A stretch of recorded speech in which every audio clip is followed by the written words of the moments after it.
Hey, ladies and gentlemen, it is me again, the Real World Prepper, and I want to have a conversation about some grown-up stuff. So, I want to go ahead and add this. I have a Patreon account, and it is there to back this channel up. It is there to keep videos up when YouTube takes them down. It is there to have grown-up conversation with grown-ups who care about what's going on without having to argue with basement dwellers and people who just like to say things and attack folks, because they believe differently. We can all disagree, right? We don't all have to believe the same things, but we can also be civil and be humane about it, and that's a more productive way to have conversation. So Patreon, I'm mentioning this much like Zombie Farmer has pushed his a good bit lately, and Steve Smith at Integrated Preparedness has been pushing his. I'm going to push mine. I don't have very many over there.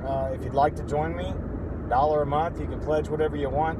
But again, we can have real grown-up conversations and not worry about being throttled by this platform like we've been throttled, with removal of videos and unsubbing of people and notifications being turned off and all that stuff.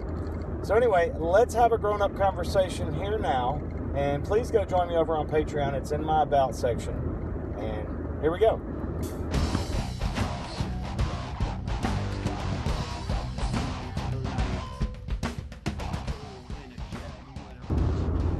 As we near Christmas, and then of course January 20th coming, we look at the prospect of what our future is going to look like going forward. And I know many of us have considered and pondered and all that good stuff, and I have. And I wonder if any of you guys have gone to the Biden website and looked at what his agendas and policies and things are. And particularly look at a few different, look at all of it, but just look at gun violence as it's often called, which I think is really an incorrect term. Gun violence. Violence is violence, whether or not it was perpetrated with a gun or a knife or fists or whatever. But he's got some pretty hardcore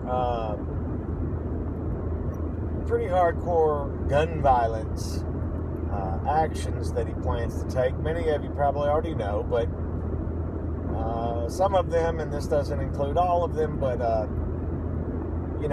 just like the gun, the assault weapons ban, so they called it back in '94, which he co-sponsored or co-wrote or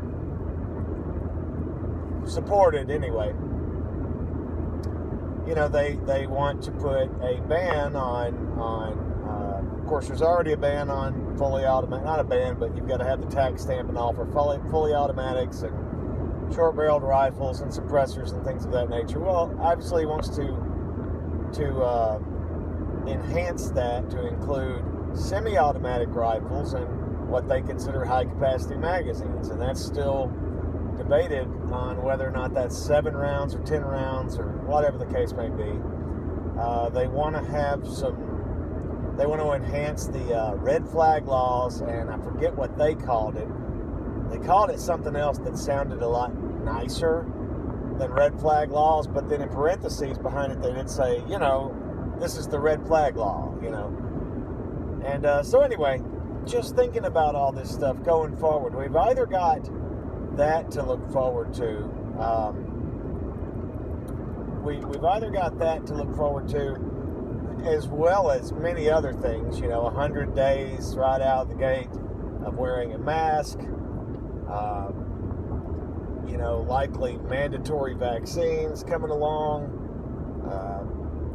If you've been watching, these vaccines are already causing some issues with some people that have taken them. And, a lot of the population doesn't want to take one, and that should still be our right as Americans. Now, the whole American dream and the rights of Americans have been eroding and are eroding at a faster pace. So we may not can look at that in the same lens nowadays. And but there's the rub.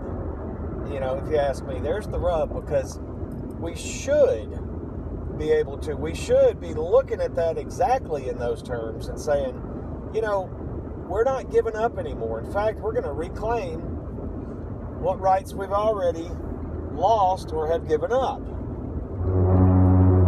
You're not run off the road here. So, the alternative, the other side of things, is Donald Trump's last hurrah, last effort, which may or may not take place. He's been very quiet, largely, in comparison to his bravado and talk of the last 4 years. They've gone through all the legal channels, and the courts have let us down, the Americans, in my opinion. The states and the Supreme Court have certainly shown their hand, shown who they really are, who they really support, what they're really about, and that's a damn shame. So what's left is the Insurrection Act and martial law and military tribunals. Do I think that will happen? I really don't know at this point. Would I even want that to happen? I don't know. On the one hand, I look at it like this. If that doesn't happen, and that being what I understand, and you can correct me if I'm wrong, but that being what I understand is the last stopgap measure, period, that we would have to not only turn this around, and it's not about turning it around, okay, in my opinion. It's about preserving the sanctity and the functionality of our election system and, frankly, just our system of governance. Is it perfect? Hell no. Has it been? No. Absolutely not. But if we let it go the way that it's going, if we let it go in this direction, continue on this path of what I feel like is an obviously tampered with election, widespread, unlike what they'd like you to believe, that, there was no evidence of widespread voter fraud. That's like acknowledging that, there's voter fraud, but it just wasn't widespread, so you shouldn't worry your pretty little head about it. Well, if we let it follow along this path to where we accept what we've seen and what we know is wrong and what we know has happened that is illegitimate, it's over. The country that we used to know is gone. And frankly, a lot of it largely is gone anyway, even if they do turn it around. Even if Donald Trump legitimately won without any tampering and fraud, and there's still a lot of that could be debated. But that's where we are, in my opinion. It's either completely gone, or we pull out all the stops, not for the sake of securing Donald Trump as the president, okay, as much. I mean, that is part of it. But more so for securing the sanctity of our election system and our system of governance. And it's a tough road. It's a tough road to toe.